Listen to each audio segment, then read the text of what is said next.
नमस्कार आप सभी प्यारे साथियों को। तो मैं आपके लिए रासायनिक अभिक्रिया एवं समीकरण जो आपका फर्स्ट चैप्टर है क्लास 10th के लिए इंपॉर्टेंट क्वेश्चन लेकर के आया हूं। इसमें से आप कितने क्वेश्चन कर पा रहे हो आप जरूर कमेंट बॉक्स के अंदर बताना, और आप कितने राइट कर सकते हो खुद आप अनुमान लगा सकते हो। नीचे दी गई अभिक्रिया के संबंध में कौन सा कथन असत्य है। ये आपके पाठ्य पुस्तक का ही सवाल लिया मैंने, क्योंकि अब की बार इंपॉर्टेंट बन रहा है, ये आने की प्रबल संभावना रहेगी आपके। तो नीचे दी गई अभिक्रिया के संबंध में कौन सा कथन असत्य है आपको बताना है। इसमें पहला ऑप्शन है शीशा अपचयित हो रहा है। शीशा मतलब जो पीबी है वो क्या अपचयित हो रहा है। देखो इसके साथ में ऑक्सीजन का योग हो रहा है, और ऑक्सीजन का योग होता है तो इसे उपचयित होना कहते हैं, ना कि अपचयित होना कहते हैं। तो ये तो ऑप्शन गलत हो जाएगा पहला, और आपको असत्य ही पूछा, इसका मतलब पहला राइट हो जाएगा आपका। दूसरा क्या है कि कार्बन डाइऑक्साइड उपचयित हो रही है, तो कार्बन डाइऑक्साइड ये है और यहाँ पर क्या ऑक्सीजन की कमी हो रही है, इसका मतलब ये कथन भी असत्य है। तीसरा है कार्बन उपचयित हो रहा है, तो कार्बन के अंदर देखो, कार्बन के अंदर ऑक्सीजन का योग हो रहा है, इसका मतलब अपचयित, कार्बन उपचयित हो रहा है, तो बिल्कुल इसके अंदर सही है कि कार्बन उपचयित हो रहा है, लेकिन हमें असत्य कथन ही बताने हैं इसलिए इसको शामिल नहीं करेंगे। नेक्स्ट है लेड ऑक्साइड अपचयित हो रहा है, बिल्कुल राइट है, तो इसको भी शामिल नहीं करेंगे। हमारा ए और बी इस प्रश्न के हिसाब से असत्य कथन है, और इसका हमारा जो राइट आंसर है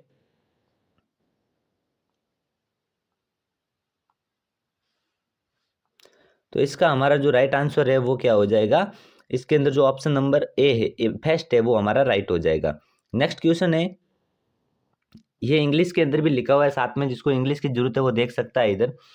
नेक्स्ट क्वेश्चन है कि ऊपर दी गई अभिक्रिया किस प्रकार की अभिक्रिया है आपको बतानी है इसके अंदर। तो यहाँ पर देखो Fe2O3 plus 2Al Al2O3 plus 2Fe, यहाँ पर Al के द्वारा Fe को विस्थापित किया जा रहा है, और जिसमें किसी परमाणु या किसी परमाणु को अन्य परमाणु या यौगिक से विस्थापित किया जाता है, तो इसे विस्थापन अभिक्रिया कहा जाता है। तो इसके अंदर ऑप्शन डी राइट हो जाएगा आपका। नेक्स्ट है, तीसरे सवाल की तरफ बढ़ते हैं हम।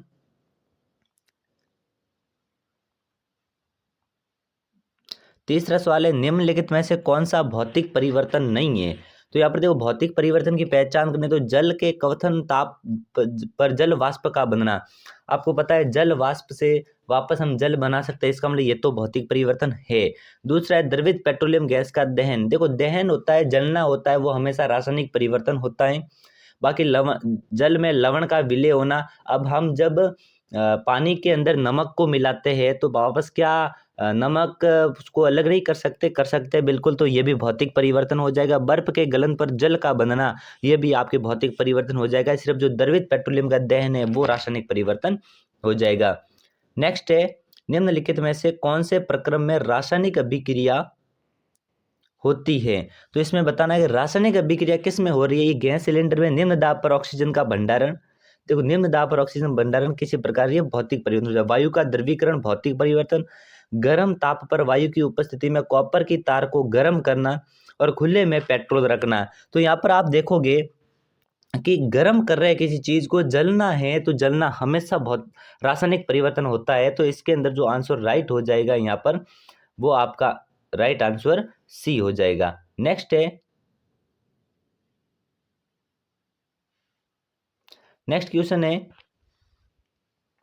कि जल का विद्युत अपघटन एक अपघटन अभिक्रिया है, और एक के विद्युत अपघटन में मुक्त हुई हाइड्रोजन और ऑक्सीजन गैस का मोलर अनुपात है। तो आप सभी को पता है कि हाइड्रोजन और ऑक्सीजन गैस का मोलर अनुपात 2:1 हो जाएगा, हाइड्रोजन 2 ऑक्सीजन 1। नेक्स्ट है मैग्नीशियम ऑक्साइड का रासायनिक सूत्र क्या है। तो मैग्नीशियम ऑक्साइड MgO हो जाएगा आपके, इसके अंदर ऑप्शन डी राइट हो जाएगा। नेक्स्ट है, नेक्स्ट है कौन सा रासायनिक अभिक्रिया का उदाहरण है। तो देखो दही का बनना रासायनिक है, भोजन का टूटना रासायनिक है, किण्वन अंगूर रासायनिक है, तो उपरोक्त सभी इसके अंदर राइट हो जाएगा। नेक्स्ट है, ये थे आपके ऑप्शन वाले क्वेश्चन जो आपके सामने लाए थे 7 क्वेश्चन। अब बाकी वाले आप क्वेश्चन देखोगे तो यहाँ अति लघुत्तरीय क्वेश्चन भी हैं। तो यहाँ पर मैं आपको क्वेश्चन बता देता हूँ, आंसर उसके नीचे लिखा हुआ है, तो आप जरूर इन वीडियो को आप देख लेना ताकि एग्जाम के अंदर हेल्पफुल आपके बन सके। बहुत इंपॉर्टेंट क्वेश्चन है अब की बार के लिए। तो आप जरूर इन क्वेश्चन को अच्छे से देख लेना। मैं आपको बता रहा हूँ, लघु उत्तरीय, दीर्घ लघु उत्तरीय, सब कुछ सब प्रकार के क्वेश्चन यहाँ पर आपको मिलेंगे। लोहे को हम पेंट क्यों करते हैं वगैरह, इस प्रकार के जो जो इम्पोर्टेंट क्वेश्चन है सब अलग अलग करके लाए आ गए आपके लिए। अवक्षेपण अभिक्रिया इंपॉर्टेंट है अब की बार के लिए, ध्यान रखना। अब देखो ये पहला क्वेश्चन है आपके लघु उत्तरीय का, जिसके अंदर अवक्षेपण अभिक्रिया, ये 2-2 नंबर के क्वेश्चन है, आपसे पूछे जाने की प्रबल संभावना है। तो आप इन क्वेश्चन को अच्छे से देखकर आप जाना। मैं पूरा पूरा आपको बता देता हूँ जल्दी जल्दी। देखो, वायु में जलाने से पहले मैग्नीशियम रिबन को साफ क्यों किया जाता है, एग्जाम के अंदर आ रखा क्वेश्चन है, इस बात का ध्यान रखें। अभिक्रिया को संतुलित करना भी पूछा जा सकता है। ये पदार्थ कोई एक्स है, सफेदी करने में उपयोग किया जाता है, बहुत इंपॉर्टेंट सवाल है, इस बात का ध्यान रखना। बिना बुझा हुआ चूना है, ठीक है, तो बहुत इंपॉर्टेंट। कुछ दिनों के बाद चांदी को खुली रखने पर मतलब काली क्यों हो जाती है, वो सल्फर की घटना के कारण होती है, ठीक है, इस बात का ध्यान रखना आप। हिंदी इंग्लिश दोनों के अंदर है, किसी को समस्या आए तो आप कमेंट बॉक्स के अंदर कमेंट कर देना, मैं उसका सॉल्यूशन आपको बता दूंगा।